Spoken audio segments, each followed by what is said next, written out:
Welcome to Prevention Talk, a video series brought to you by drugfreeaz.org. The mission of drugfreeaz.org is to prevent and reduce drug and alcohol use among our teens. The nonprofit organization accomplishes this mission through a focused community education and awareness program which provides parents, caregivers, healthcare providers, educators, and others with important educational tools, information, and resources to navigate this issue with our kids. Joining me today for Prevention Talk is Kim Obert, Program Manager with drugfreeaz.org. Kim, thanks for joining us. Thank you for having me. Kim, as a parent, our expectation is always to raise responsible and respectful kids. We lead by example and hope that we demonstrate to our kids what it means to take responsibility for our actions. Are there active ways that parents can further instill the sense of responsibility amongst their kids? Well, yes, there are a number of things that parents can do, but you already hit on the biggest one, and that's to be a good example for your kids. Take responsibility for your own actions.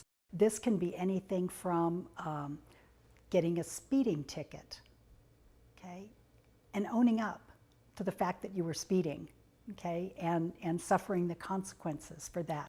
It can also involve apologizing to your kids. If you made a mistake in your parenting, one thing or another, it's okay to say to your kids, you know what, I'm sorry I did that. I didn't handle that very well. Now, I'd like to have another try.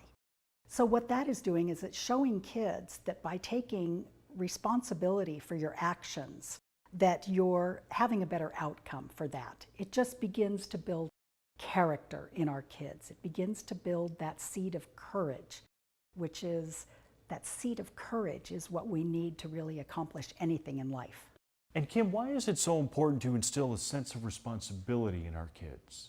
Well, in order to have a responsible adult, you have to teach responsibility when they're kids. There's nothing magic about turning 18 that allows a child to all of a sudden become a responsible adult.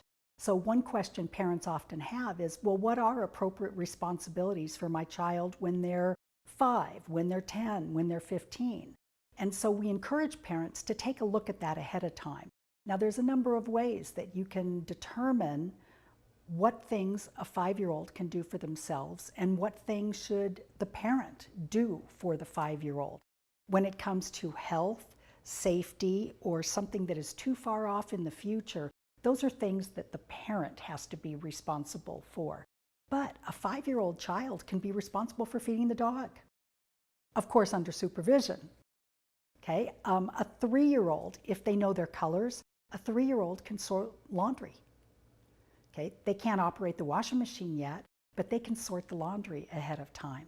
So there are a number of things that we can do to instill responsibility in our kids so that as they grow and they start to become responsible for their own space, for keeping their room clean, for knowing where their shoes are, for their sporting equipment when they belong on a sports team, for their homework and their backpack.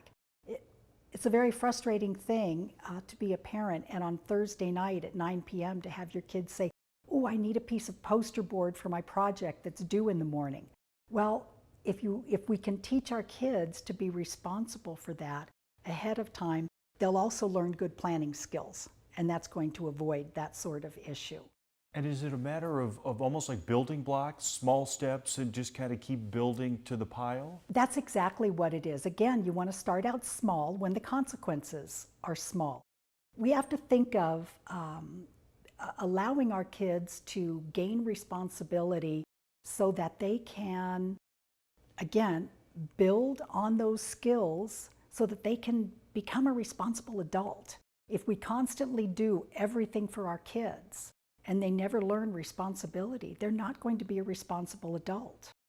And we've probably all worked with adults that are not very responsible, and that can be very frustrating.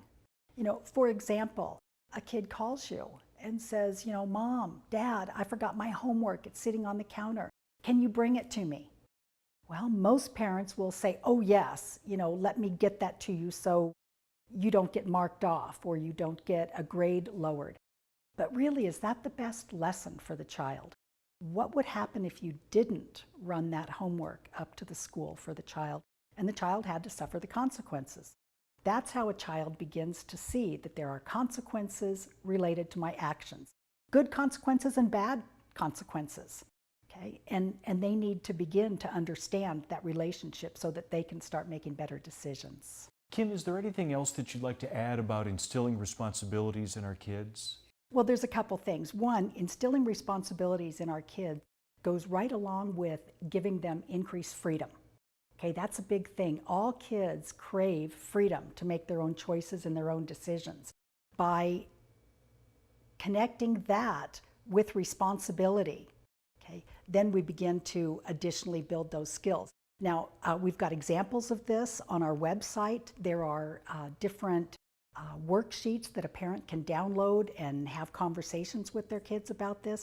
But most importantly, we have a series of workshops called Active Parenting.